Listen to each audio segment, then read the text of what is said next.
There was once a girl who wouldn't brush her hair. Her hair was wonderful bare brown and wavy.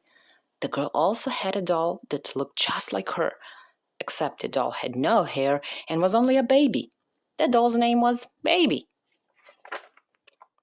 After the girl's bath every evening, she'd pile a turban upon her head and pretend she was queen. At bedtime, she would unravel her turban and let her hair fall down in a tangled heap. No brushing. It's just my way, she explained to the grown-ups. And then she'd lie down beside Baby and begin to dream. This went on for a great many evenings. The hair washing, the turban, the not brushing, the dreams. It was wonderful, really, until one night the girl unwound the turban, and what was that? Oh dear, a little mouse had taken up residence in a particularly tangled place in her hair. Now, we all know that in books people scream when they see a mouse and jump on a chair. But the girl was in bed. There was no chair nearby. And besides, she'd read enough fairy tales to remember that mice always turned out to be her helpers. So she simply said, "Hello up there, mouse," and decided to let it be. "It's just my way," she said to the grown-ups when they came to kiss her goodnight and saw the mouse making a cozy bed up on top of her head. The next morning, the girl awoke to find that another mouse had taken in, a bigger one carrying a suitcase full of fairy tale books. And there, by the foot of the bed, a couple of tiny mice with rucksacks were gazing longingly in her hair's very direction. That day, the girl, the doll, and all the mice went to school. It wasn't long before word got around the mouse world that there was a very nice home atop a girl's head, and more mice joined them. The school children marveled at this new development. They too stopped brushing their hair in hope of starting their own little mouse menageries. How wonderful, they thought, like having your own petting zoo on your head. But the girl's mother refused to pack the mice lunch or make them supper, so the girl had no choice but to share hers with them. Soon the who wouldn't brush her hair, found herself very hungry. The girl also began to feel worried. Yes, she loved her companions. After all, they told funny knock-knock jokes and were very sweet to Baby, but they did not like the bath. "We can't swim," they chorused, clinging to knotted strands. "Don't do it, we'll drown." "That's silly," the girl said. "All mice can swim. We'll learn that in our unit on rodents." "We'll overlook your name-calling," the Mouse King announced. He was the biggest one, who had arrived early on with the fairy tale books in the suitcase. "But there will be no baths. It's just our way." They had learned this last part from listening to the girl. Much to the mice's relief, the girl agreed.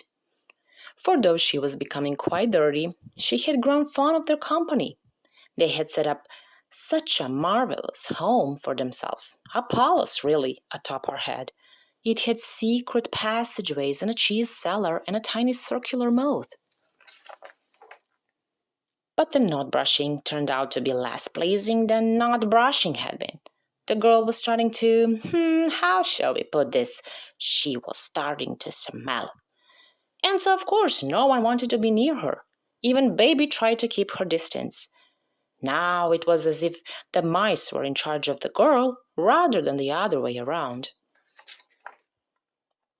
The girl began to sleep less well. She was afraid, for one thing, of smooshing the mice if she rolled over, and for another, the mice were rather nocturnal as it turned out.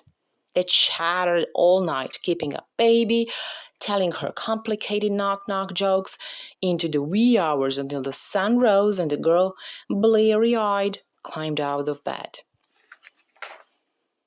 Each morning, after carefully brushing her teeth and dressing, it was too hard to pull a sweater over her head full of protesting mice, She tidied up her mouse palace head as best as she could and dragged herself, baby, and all of the mice to school.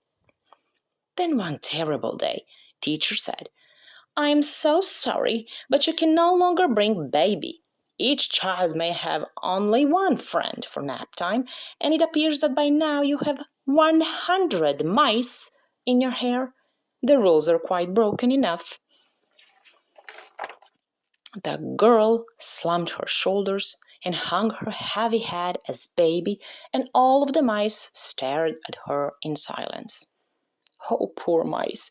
Dear hairless baby had been the girl's best friend since she herself had been hairless and a baby. The girl needed baby with her at school. That was that. "It's just my way," she wept. And so, that very night, the girl reluctantly bid the mice farewell. She had a calm talk with them first, explaining about the troubles with the not washing, the not taking hairless baby to school, and the general, well, insomnia, really. And like all good mice, they understood. Carefully, they packed their things and dismantled the palace. Single file, they took their leave, singing a mournful song. "Oh, girl who would not brush her hair, thank you for letting us live in there. We're on our way, our work is done. We'll find a new head to live upon." The mice were more clever with knock-knock jokes than with songs, as it turned out, and truth to be told, they weren't very good at knock-knock jokes either. When the mice had all gone, the girl took a long, soapy bath with baby perched on the edge of the tub. After that, she dressed herself and the doll in matching nightgowns with pictures of happy mice printed upon them. Sitting up in bed, she contentedly ran a brush through her shining mane. Then she kissed baby, leaned back, closed her eyes, and began to dream. In the morning, the other school children gathered around the girl. They marveled at her braids and at the ingenious way she had tied the ribbon around baby's hairless head. "It's just my way," the girl smiled. Meanwhile, under the monkey bars, another girl, who lived next door to the girl who wouldn't brush her hair, was deep in argument with a couple of mice dangling from the ends of her wild pigtails. Silly mice. That's just their way.